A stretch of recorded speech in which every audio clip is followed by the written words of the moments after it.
That came out of NAMI Athens, and it's now an independent organization with its own building on West Union Street. And we just found out with the last week that one of its members, and he's with us tonight, had a picture of his chosen to be the national holiday card for the national NAMI, and that's Paul Grimes. Paul?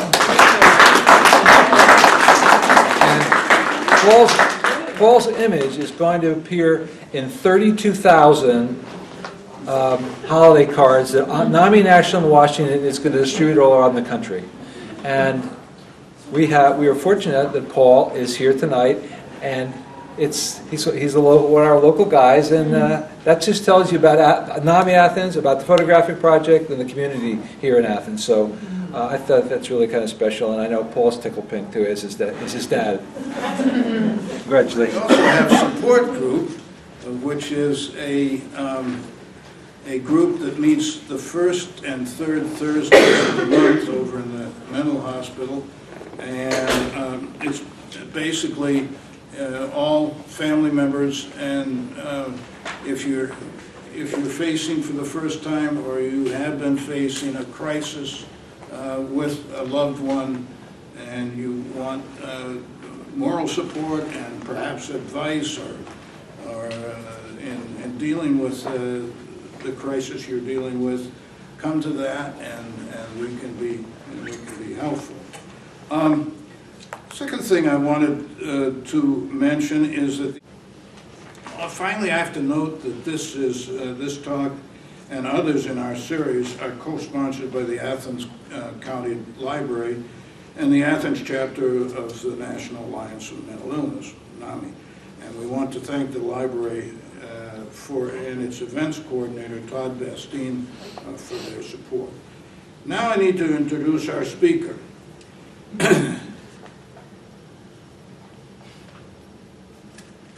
Our intended speaker was Ozzy, the service dog, who you see over here, accompanied here by his human, the human that he's in charge of, Candace True. Ozzy is a well-known authority on his profession. I've seen him at several NAMI national conferences, and usually with Miss True in tow. However, Ozzy informs me that he would like to have his human, Ms. True, come out from under his shadow. And so, according to him, she too has important things to say. So on his advice, we're taking a risk, and we will have her speak instead. This is what Ozzy told me to say about her, so I'm quoting from Ozzy. Candace True, DMA, MSW, and CSW, alphabet soup of great degrees, is currently a social worker at 7 Counties Services in Louisville, Kentucky, where she is a therapist to adults with mental health issues. She has a passion for helping persons with mental illnesses. That life purpose is due in part to the fact that she herself is in recovery from a combination of bipolar disorder, post-traumatic stress disorder, and aspects of borderline personality disorder. Described by Dr. Sherry Manning, the CEO of the Treatment Implementation Collaborative, and that's a big one that deals with dialectical behavior, as she's described as a sort of poster child of recovery from dialectical behavioral therapy. And she'll be talking to us about her struggles with mental illness and the nature of the therapy which was so useful to her. So please help me in welcoming her.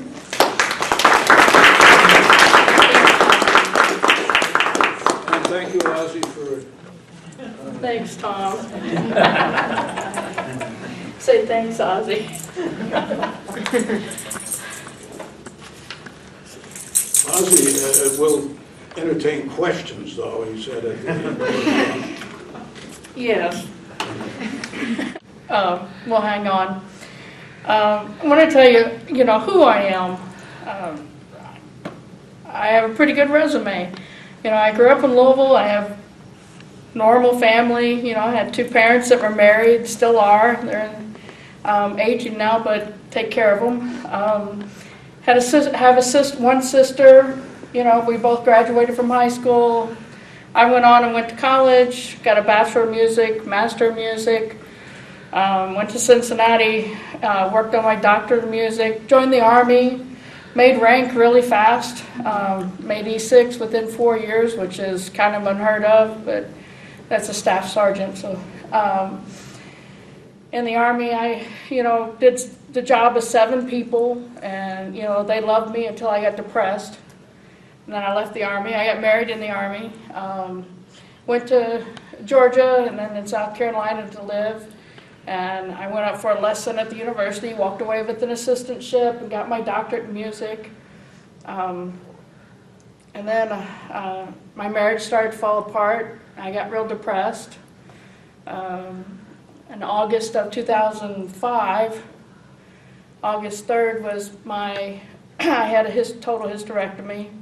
August 4th was our wedding anniversary, and August 5th I moved out and went to Aiken, South Carolina, and we legally separated. So it was quite a week. And I started teaching at the University of South Carolina, Aiken, which was like a big job for me. I had been teaching there for a while, but this was the job. I had my dream job. I worked, I taught trumpet, I taught music history, music appreciation, world music, which I loved, and I was conducting the pep band. So we got right in the middle of basketball season, and I got sick. I started getting depressed. I started into a manic episode. I didn't tell you my diagnoses. In the midst of all those nice credentials I managed to rack up, I also have bipolar disorder, PTSD, which comes along with generalized anxiety disorder, and I have borderline personality disorder. But when I got sick, my sister came and got me and brought me back to Louisville. I stayed here a few months till I got better. Then I went back with my husband, who, again, for reasons, I threw him out and ended up losing my house, moved into a little house. It was really cute, but I painted all the walls dark. I rented it, but my landlord gave me permission. I painted all the walls really dark, put those curtains up that the light can't get in, and I went to bed for 2 years. Literally, I got up to go to doctor's appointments, and the one thing that kept me going is I joined the VFW, and I went over, it was about a mile down the road, and I went over there and drank every now and then. Probably sometimes a little too much.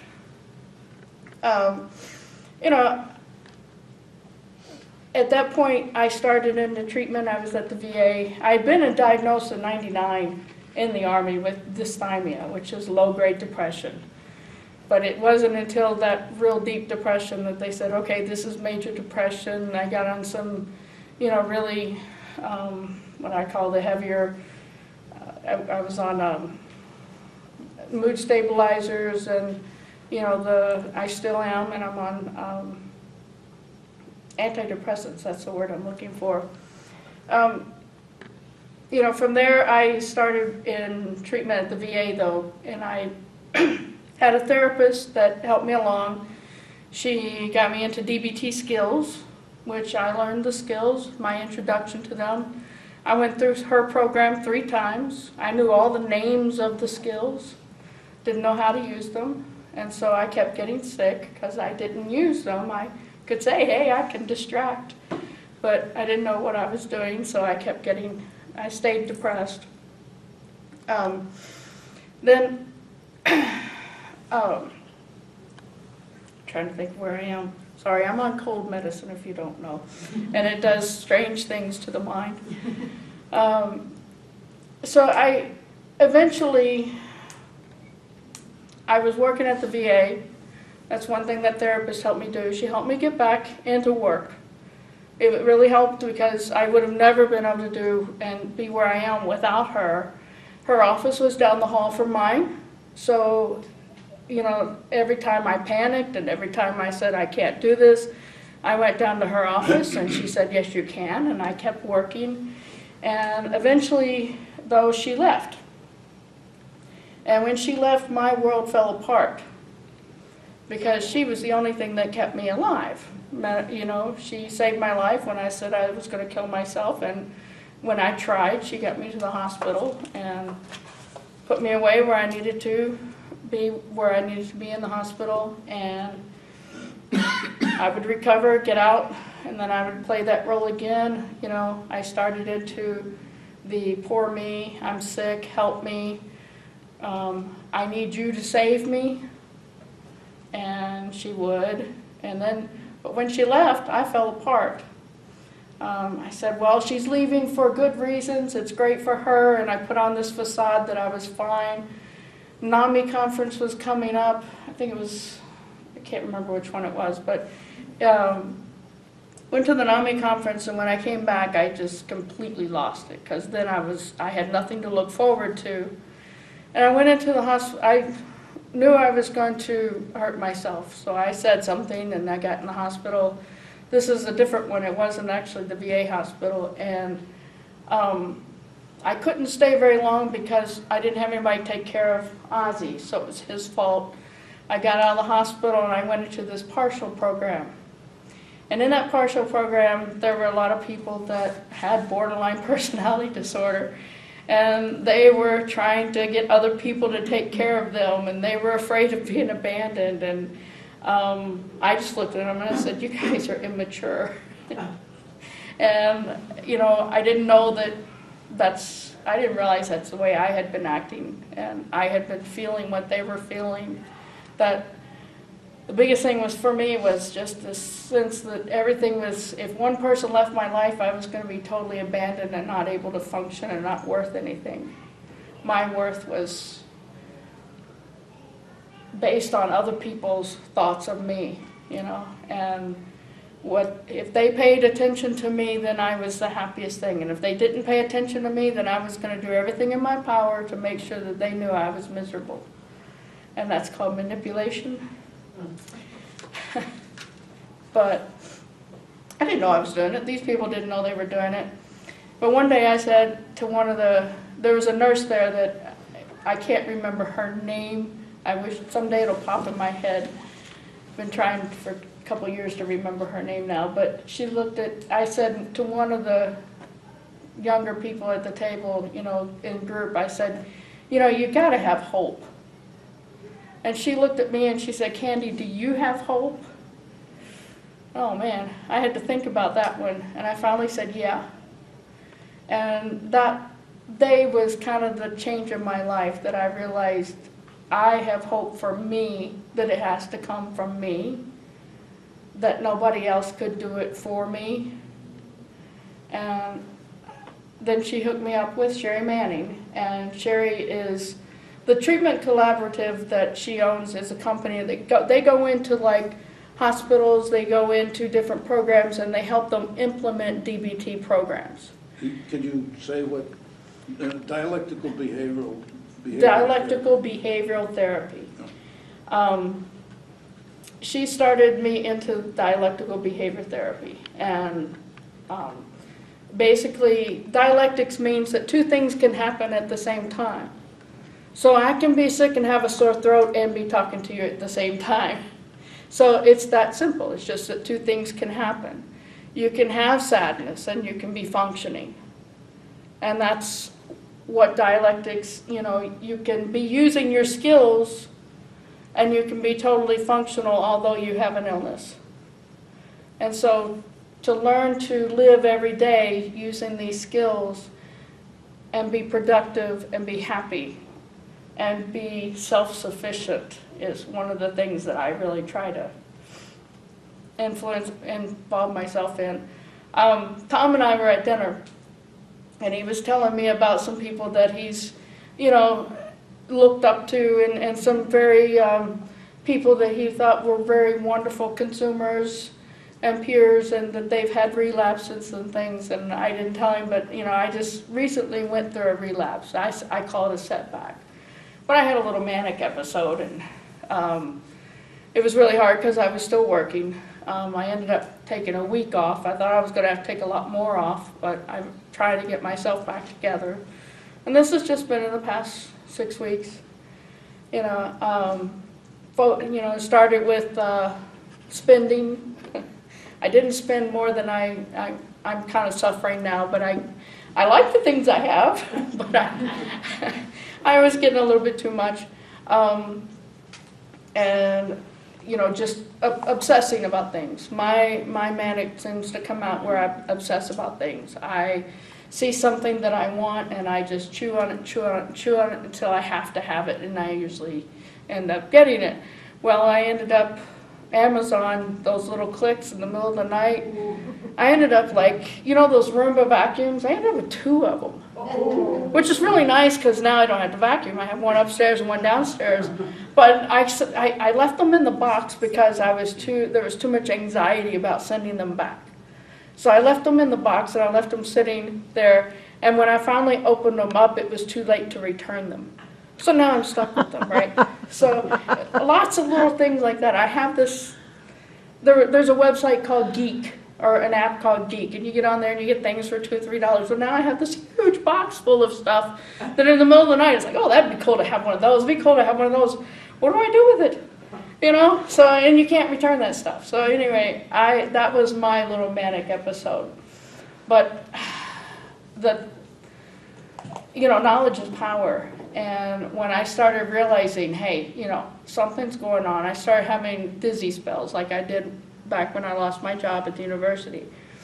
And I said, wait a minute, you're in control of yourself. Nobody else is going to catch you. And I had to go back and look at my skills. Okay, what are you using? And I think I'm actually pulling myself, and have pulled myself out of a manic episode by using the DBT skills.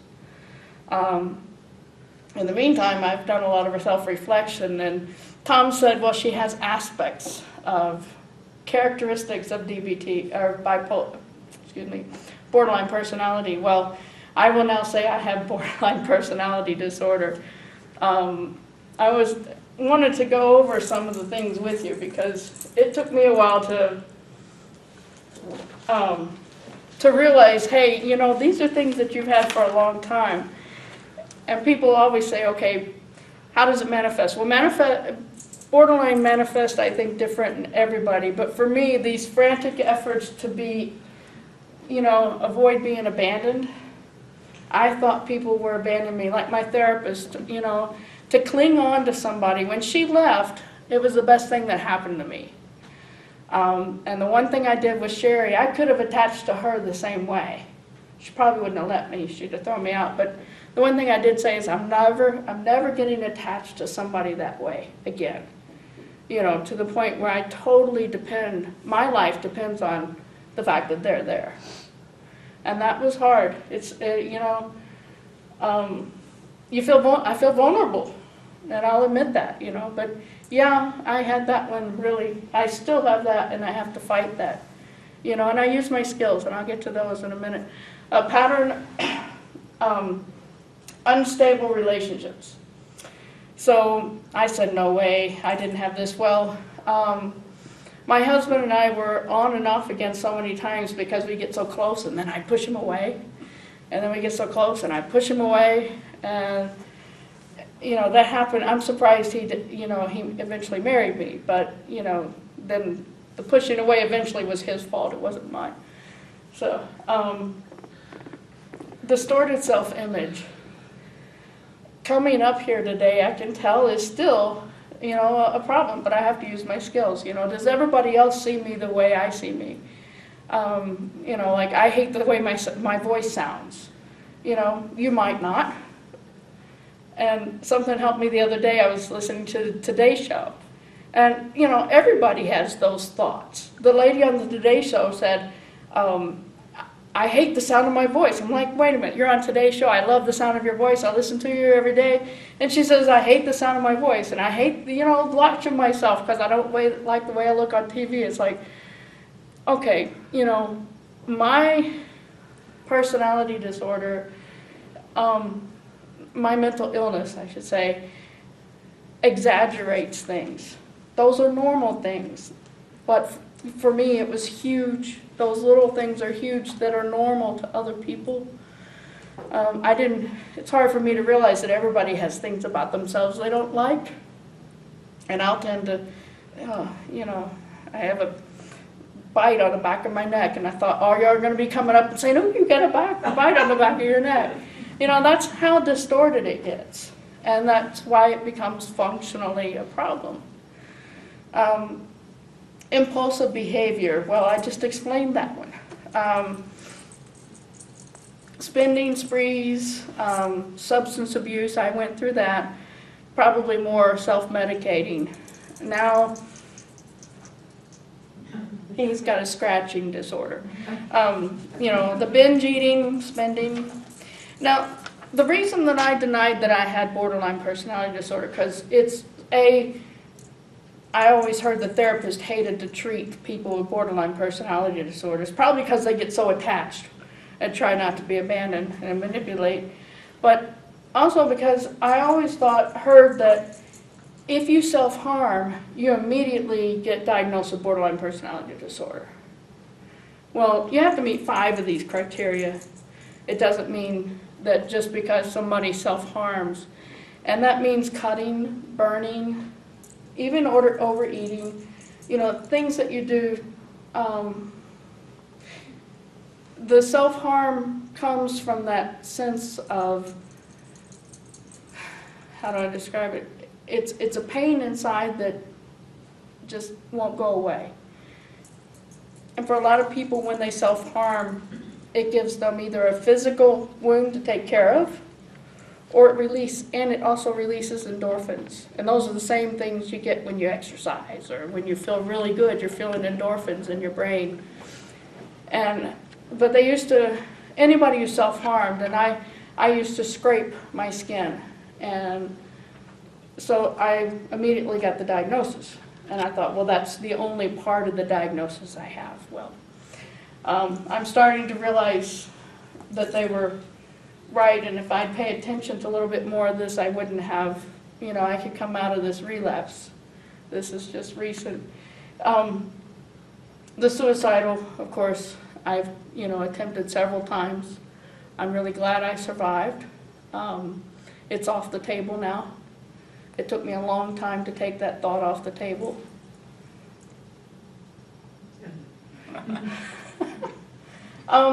Periods of intense depressed mood, irritability, anxiety lasting a few hours to a few days. Well, yeah. You know, they say mood fluctuations. People say, well, I'm bipolar because I go back and forth with moods. Bipolar doesn't mean just a mood swing. People with borderline personality have mood swings, and it doesn't mean they have bipolar. Usually with borderline, it's more of it can be like minute to minute, you know. If you don't like what I'm like right now, wait a minute, and you might like me. Kind of like the weather. And that's the way it is, you know. My family said that, you know, they used to walk on ice around me. You know, don't say the wrong thing to her, she'll blow up, you know. And I didn't realize it was like that. I was away from my family for 20 years, and 2 years ago, I came back to Louisville to be with them. And it's taken them almost 2 years to realize that, hey, I'm not like that anymore. You can say things to me, and I won't blow up at you. I didn't realize it was that bad, but we're getting close now because they are able to trust me and say what they want to me. I'm not able to say what I want to them because I think some of that's a learned behavior that they blow up at little things. Anyway, I won't diagnose them. The chronic feelings of boredom or emptiness, the emptiness. You know, that's also that abandonment. I don't want to be alone, but don't leave me. don't get close, but I don't want to be alone. That emptiness, feeling vulnerable, intense or uncontrollable anger, I would also tell you I didn't have that, but I can remember in college blowing up at a lot of people. One day the police, I used to always park my car illegally because I was privileged. And one day the cop gave me a ticket and I blew up at him and I had no reason, but that was just how my temper was. Anything that was done against me, I was going to let you have it. So yeah, I have that symptom too. And then the dissociation. I always, that comes from so many different mental illnesses. It's hard to tell, people with any kind of anxiety feel dissociative sometimes. It's that feeling that you're outside your body, and that usually comes with me when things are going wrong. So the first thing my mind does is it kind of goes away a little bit. So those are the symptoms. That's the DSM-5. This is actually taken off the NAMI website, and I was really surprised that they quote it right out of the DSM-5. So good for them. Okay, so what is DBT? I go to conferences at NAMI National with NAMI National, and people will talk about their experiences with DBT and their experience getting well and what they were like then, what they're like now. But the biggest question I get is, what is DBT? How does it work? Like I said, I went through skills training 3 times, and I learned the names of the skills. A real DBT program, the way that it's implemented and why it works is, first of all, you have 3 parts. The first thing is you meet with your therapist individually for a while to make sure that you're ready to absorb DBT. It can't be like taking a horse to water, and I gave Ozzy some water earlier, he wouldn't drink any, so it's you can give it to him, but you have to be ready to accept it and be ready to try to see, to accept what's going on and try the skills. The second part, that goes on for several weeks, the individual therapy, and then you have group therapy. And there's usually 10 to 12 people in a group. It's 2 hours. First hour is going over homework you just did. Second hour is new homework. Going over homework, you're talking about how did you use your skills this week within the group, and everybody's sharing how they use their skills. The most important part, though, that is very rarely included in a DBT program is phone calls. You have 24/7 access to your therapist. That's why most therapists don't like to teach DBT or to implement the true program. But the research, Sherry told me the research says that, a typical phone call lasts 7 minutes. And a client might call you maybe 2 or 3 times during their whole thing. If you get somebody, the problem with somebody with borderline personality has that abandonment. If they don't answer, my therapist doesn't answer the call, then they're abandoning me, and poor me, I'm going to go do something to hurt myself. The idea is to give skills so that person doesn't do that. Now, when, first time I called Sherry, I had been into the group. We were learning about distress tolerance skills, and I was having a panic attack before I went to work. I thought, I can't go to work, because that had kept me from going to work before. So I called her and I said, I'm having a panic attack. Well, she talked me through what skill to use. She didn't ask me what was going on. It's not a therapy call. It's not therapy. It's, okay, here's what skill to use. Let's go through the skill together so you learn how to use the skill and when to use it. That skill happens to be a new one that very few people teach, and it's called ice diving. It's actually, the TIP is the abbreviation, but it's supposed to be, you fill up the sink with ice, you dip your head in behind the temples. And I encourage anybody who has panic attacks to do this. The idea is that your body thinks you're going into hypothermia. And if you think about what happens, your body shuts down. All the energy that is going anywhere in your body that you don't absolutely need shuts down if your body thinks it's freezing. It conserves that energy. So if you put your face down in ice behind the temples and your body thinks it's going to hypothermia, your anxiety, your body doesn't have a choice but for the anxiety symptoms to calm down. Doesn't change your thoughts, but it calms down the symptoms. The second part of that is vigorous exercise, and then the third part is going someplace dark and quiet and calming down. And the idea is, you know, after you do that a few times, just like any of these skills, after you do them a few times and you get good at them, you can just think about the skill and your body has a learned reaction. I wanted to go through some of the skills. Probably the hardest for me you had a question? Yeah. How many times have you dunked your head in the ice? Probably 4 that time. For how long? She told me So to you try can't 30 breathe. seconds. I made it about 10. She told me to try 30 seconds. Yeah, I made it about 10. But yeah, after about 4 times, you know, just, you know, put your head down in there and then come back up and say, okay, do it again. And I wait a second, you know, don't drown yourself. That's the important part. But yeah, after it worked once, I was like, yeah, this is a skill that works, you know.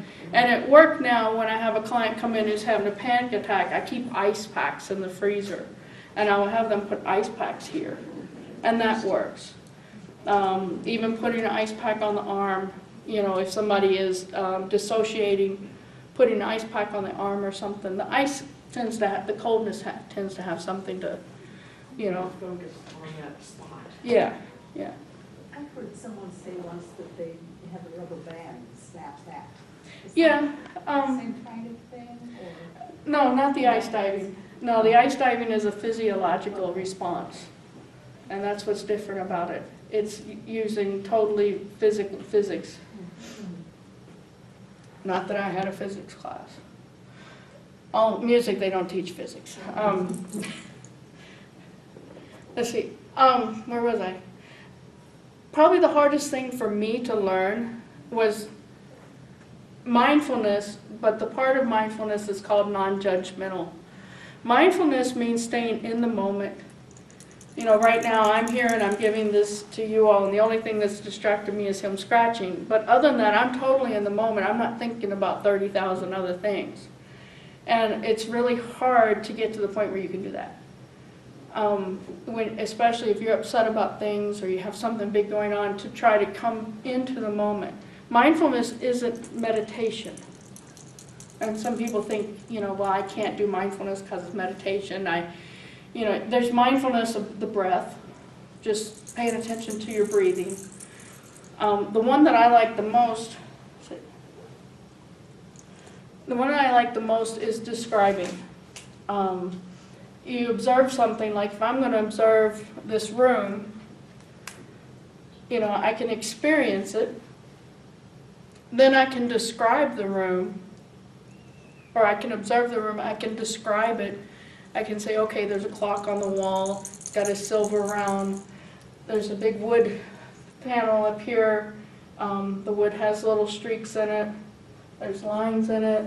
And if I get really detailed, I get really focused in my description. And that's mindfulness. If I'm driving down the street and I get anxious about where I'm going, I start describing what's around me. You know, well, there's a street sign, it has white letters on it. And because I'm putting other thoughts in my mind that are bringing me to the moment, that's a form of mindfulness. So anytime I'm a trumpet player, it's all that music training, when I'm playing, I'm mindful. You know, a lot of times I don't even remember what I just played because I was so in the moment. But the hard part about mindful for me is non-judgmental.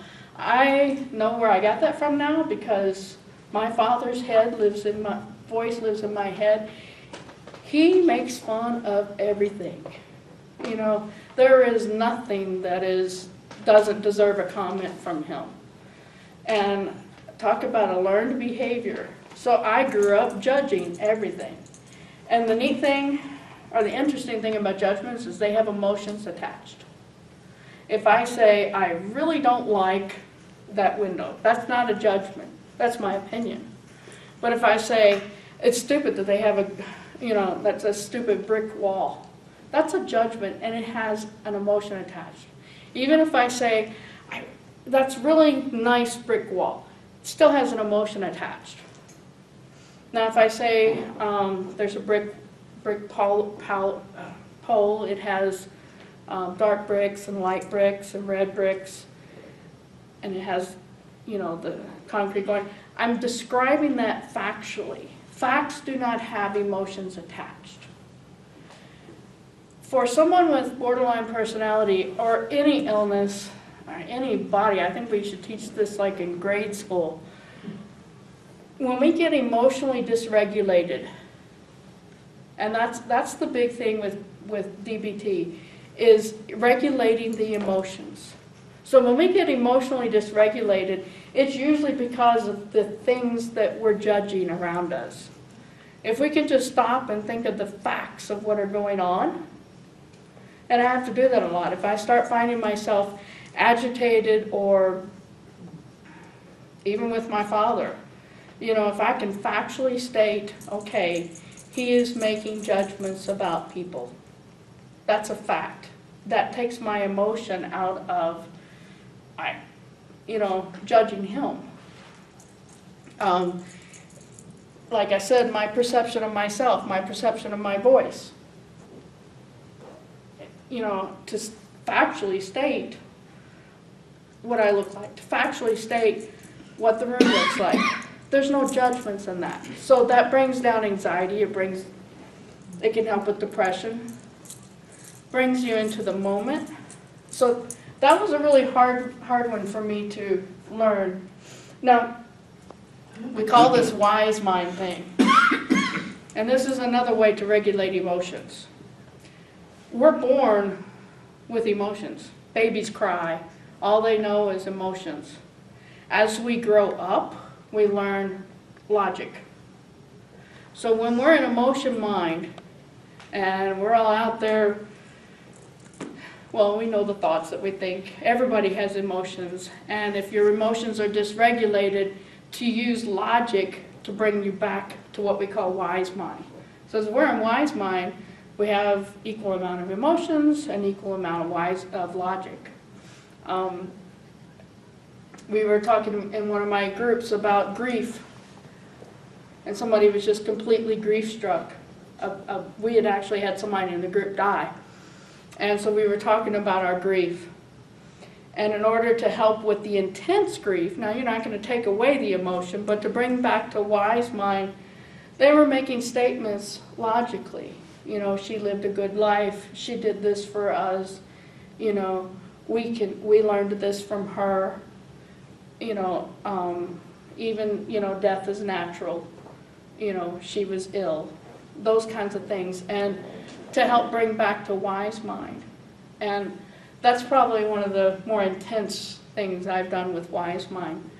And it's, I've had to do it also with my mania. This is probably the one I've used the most. Is, okay, you really, really want this? No, logically, your bank account is going down. Okay, no, logically, you're pushing people out. Logically, you're staying up all night. You need to do something to get to sleep. Logically, you're getting, you're over here, you're doing some things that are abnormal, that are going to get you in trouble. Yes, you need to keep taking your medicine. So to logically bring myself back, this is really helpful. Sherry told me one time, because I was trying so hard to regulate my emotions, and she said sometimes if your emotions are so out of whack, what we call dysregulated, I like that term, it's hard to regulate them until you get them under control, if that makes sense. Sometimes they're so intense that all you can do is learn to tolerate them until you can bring them down. And with DBT, the term is distress tolerance. And to build your toolbox of these distress tolerance skills, That's probably the most important thing to do, is just to have that toolbox. You know, if I'm up here and I'm anxious, I'm pulling out my distress tolerance skills. You know, I'm using my thoughts. I'm pushing away outside thoughts. I'm pushing away thoughts of anxiety. I'm focusing. She has, Marsha Linehan is the one that developed DBT back in the late 70s, early 80s, I think. But she's now, it was like a 50-page book that she put out. Now it's like a 500-page book that she's revised. There's a website, I can't remember the name of it. I have it here. Oh, it's called dbtselfhelp.com. And I'll give that to Tom if you all need it. But it's written by some people who are students of DBT. They're consumers, and they're constantly updating, and people have input on it about how they've used their skills. So if you know somebody who really wants a first-hand view, this is where I get. You know, they list a lot of the acronyms and things, but Marsha developed it, and she made these acronyms so that we could remember our skills. One of them is accepts. She calls them crisis survival, which a lot of times that's all you can do is survive, right? If anybody's a consumer and you've been through that place. Activities. When I was really depressed and I was in bed for 2 years, my therapist and I made a contract that every day I had to do one thing, and that was get out of bed, migrate to the couch, watch a movie, and then I could go back to bed. Now, movies became my way of getting out, because I lived in somebody else's life for 2 hours. And that gave me a lot of these, you know. I had an activity. A lot of times I can compare my life to somebody else's. You ever go watch a movie about, or read a book about somebody who's been in a desperate situation? And then you can compare your life to them. Now, working as a therapist, I don't think I ever have a bad day. You know, well, yeah, I do have bad days, but, you know, there's the comparison thing. It can be really helpful. It can get you out of the poor me's, because it can always be worse, most of the time. A movie can help with your thoughts. If you're, it can also, what pushing away means is like what I was talking about now. If I'm thinking about anything else, I just push those thoughts away. If I'm thinking I'm anxious, people don't like my voice, I just push those away. I'm starting to lose my voice. Sensations. I sleep with a teddy bear. And it's because if I wake up in the night and I have a nightmare or I have a night terror or I just don't feel good, I reach over. It's the softest teddy bear I've ever felt. And the sensation of being able to reach over and touch him, I usually go right back to sleep. Ozzy has stopped sleeping in the bed.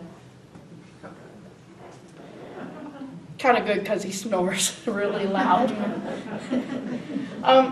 Probably the most, a lot of people can relate to self-soothing. Taste, smell, all your senses, what you see, what you hear, touch. A lot of people say music. And music for me is something that will relax me. It's a skill I can use if I'm feeling agitated, if I'm feeling emotionally dysregulated. Anyway, music. Problem with me is I analyze it, and then it doesn't do as much soothing as it does concentration. That's my background. And imagery. Have you ever done a guided imagery? Anybody know what guided imagery is? Yeah, you can download these, or you can look at them listen to them on YouTube. Just YouTube, search for guided imagery. My favorite is walking through the forest, but a lot of people like the beach scene. And it's where somebody walks you through, literally, the beach. You know, you feel yourself on the beach, you can feel the sand in your toes, you smell the ocean, you can see the sunrise coming over or the sunset, you know, you hear the waves, you know. So using all your senses, and if you can download a guided imagery, it can be really helpful for its mindfulness, but it's also a distraction skill. So if you're emotional and you just need to take a vacation, that's one of the best. Vacation. Encouragement. How hard is it to give yourself pats on the back? Really hard. So for some people. Some people say, I cannot tell myself I've done something good. So, well, you know, give yourself pats on the back for the smallest things. Sometimes it's just getting up, going to the couch, watching that movie, going back to bed, and just saying, I did it. I did something today. You know, it's the smallest little yes you did can add up, and it's hard to realize that until you start doing it. And that was a really hard one for me to do.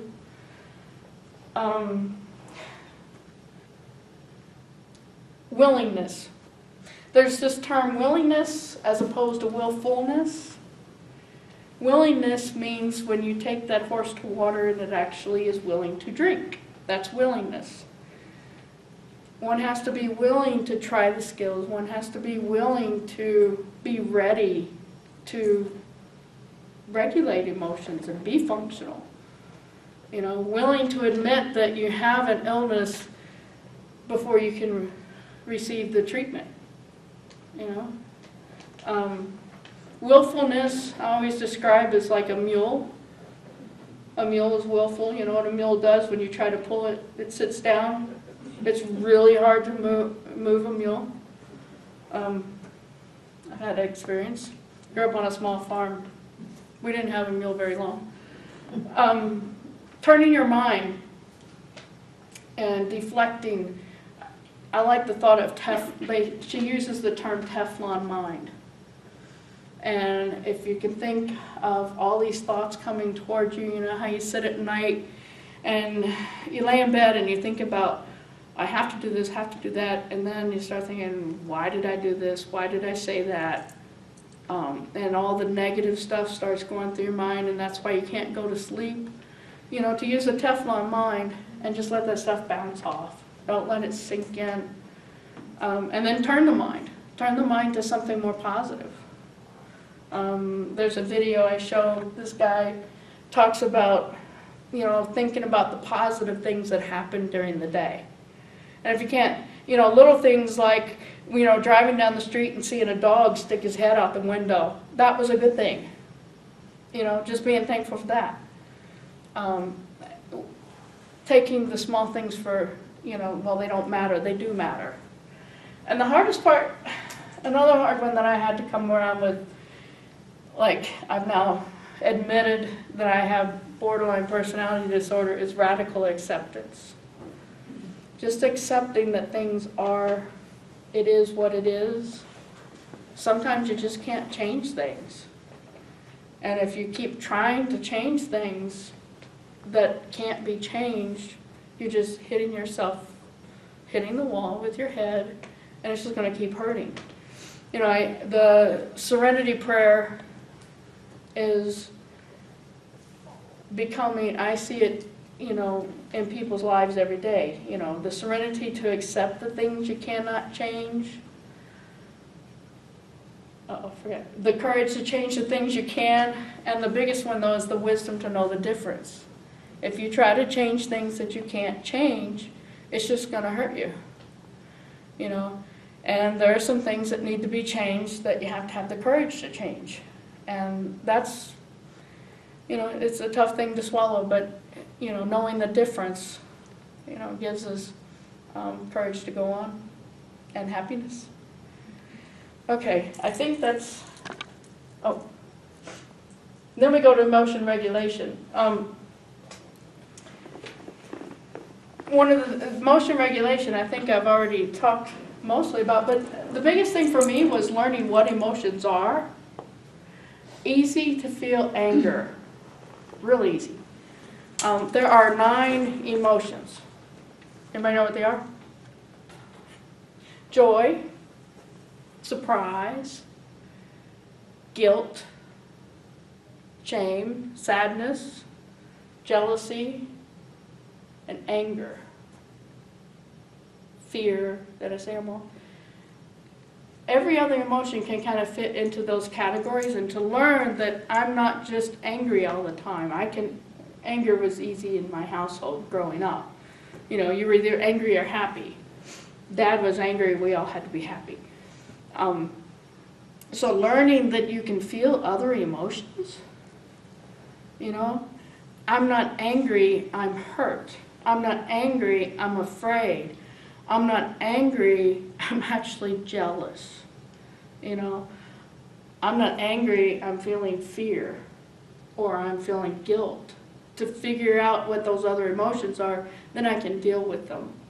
And, you know, using wise mind, depression. This last one on there, opposite to emotion mind, or emotion action. We call it opposite action. If I'm depressed and I do not want to get out of bed and I do not want to do anything, I'm not going to clean my house, put the emotions away and do the opposite action.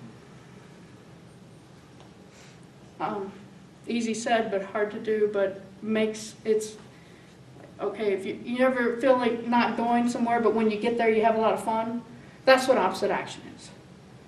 You know, it's okay, I could sit here and watch TV all night, or I could go out, you know, or I could call a friend, you know, just doing the opposite of what you really, all those thoughts are telling you to do. And like I said, once you get there, the other part of DBT is interpersonal effectiveness. Somebody who is afraid of being abandoned, somebody who is very emotional and easily jumps from emotion to emotion, somebody who has very low self-worth, when they're talking to somebody, the most important thing they have in their mind is the objective. And they're pretty, you know, I know that I used to talk to people very crass. All I wanted was what I wanted. I didn't care about what you wanted. I didn't care about the situation.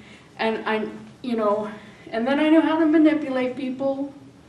And when you learn, when she teaches interpersonal effectiveness, it's about, okay, is the objective the most important?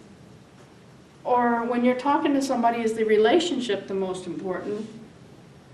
Or is your self-respect the most important? So think about when you go to the store and you ask somebody for something, you ask the store clerk for something, it's the objective. You know, so you directly ask for your want. You know, where's the cereal? If I'm talking to my dad and I need something from him, it's going to be our relationship. You know, there are certain ways I'm going to talk to him that, you know, I'm going to be gentle. I'm going to validate his opinions. Validate doesn't mean agree with. I'm going to have a very easy manner. You know, I try not to upset him. And, you know, I am interested in what he has to say. And that's the give part. It's the acronym Dear Man, Give Fast. To get the objective met is the Dear Man. So, let's see. I'm trying to think of an example. So you describe the situation. It's objective. I'm looking around the store for the cereal. I can't seem to find it. I would like for you to assert what I want.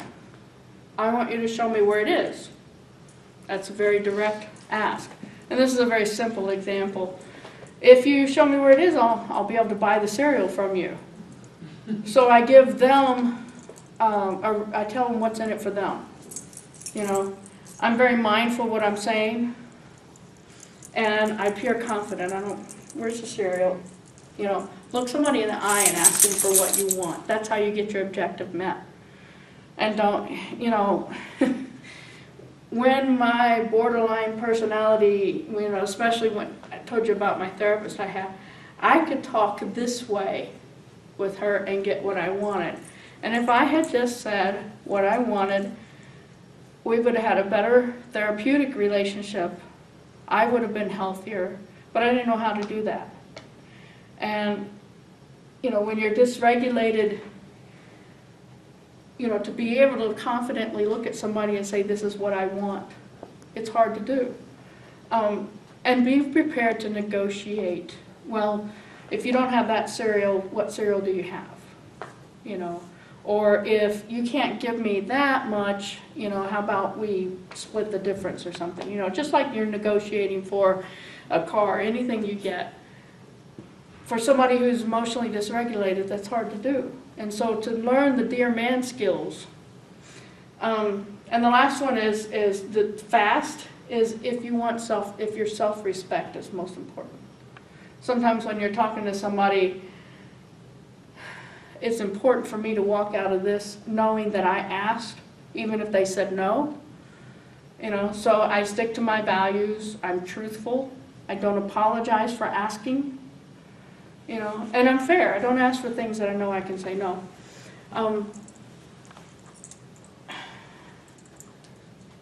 That's the end of my PowerPoint. But basically, you know, DBT skills teaches somebody who has intense emotions, doesn't know how to ask for what they want, doesn't know how to function in the world without manipulating people, you know? And that's what I call it, manipulation, because I'm not worth somebody saying yes to, except you.